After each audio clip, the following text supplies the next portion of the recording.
Hello दोस्तों, आज हम लोग ऑटो ट्रांसफार्मर के बारे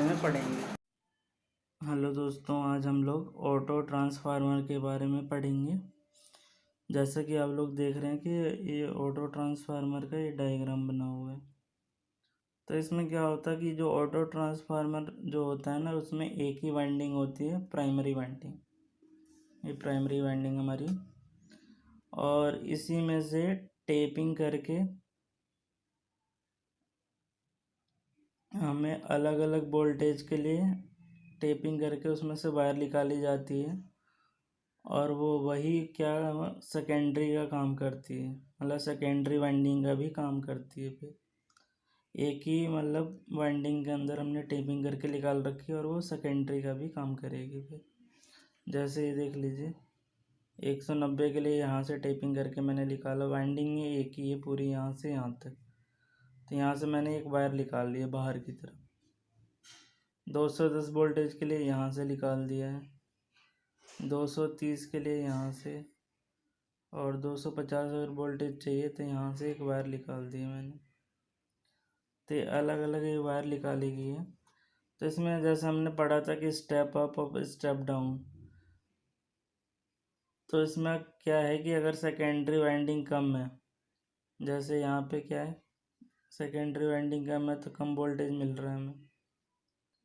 अगर हम नंबर ऑफ टर्न्स क्या है बढ़ाते चले जाते हैं, तो बढ़ाने से क्या होता है, हमारा वोल्टेज बढ़ता है। सेकेंडरी वाइंडिंग में अगर टर्न्स बढ़ाते हैं तो वोल्टेज बढ़ता है, तो वही चीज़ यहाँ पे हो रही है।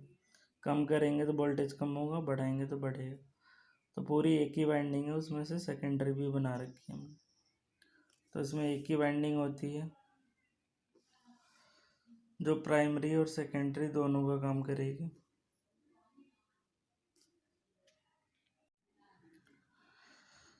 तो इसमें जो बताया मैंने कि ये स्टेप अप का भी काम कर रहा है, स्टेप डाउन का भी काम कर रहा है, कि क्योंकि उसमें वेरिएबल वोल्टेज अलग अलग मिल रही है, अलग अलग टाइप की वोल्टेज मिल रही है।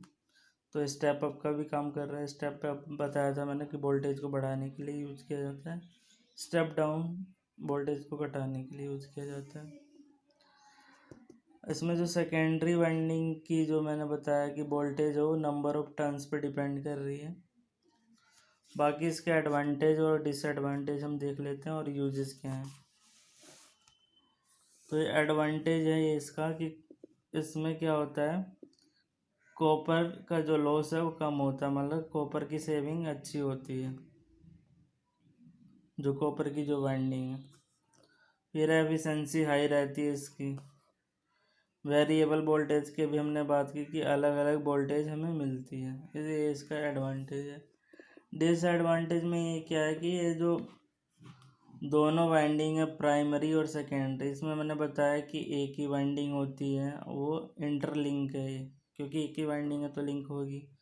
और जैसे हमने पहले स्टेप अप स्टेप डाउन में पढ़ा था, उसमें क्या वाइंडिंग प्राइमरी और सेकेंडरी एक दूसरे से लिंक नहीं होती थी, वो कोर के द्वारा ही लिंक होती थी, ऐसे इलेक्ट्रिकली लिंक नहीं होती। तो इसमें क्या है, इलेक्ट्रिकली इसमें क्या है, सेपरेट नहीं है पूरा, मतलब एक दूसरे से लिंक है। यूजेज इसका पढ़ लेते हैं। यूजेज वोल्टेज स्टेबलाइजर, जो पहले आपने देखा था घर में वोल्टेज को बढ़ाने के लिए ये ट्रांसफार्मर यूज किया जाता था। फिर है स्टार्टर, इंडक्शन मोटर के स्टार्टर में भी यही ट्रांसफार्मर यूज किया जाता है। फर्नेस ट्रांसफार्मर में भी यही ट्रांसफार्मर यूज किया जाता है।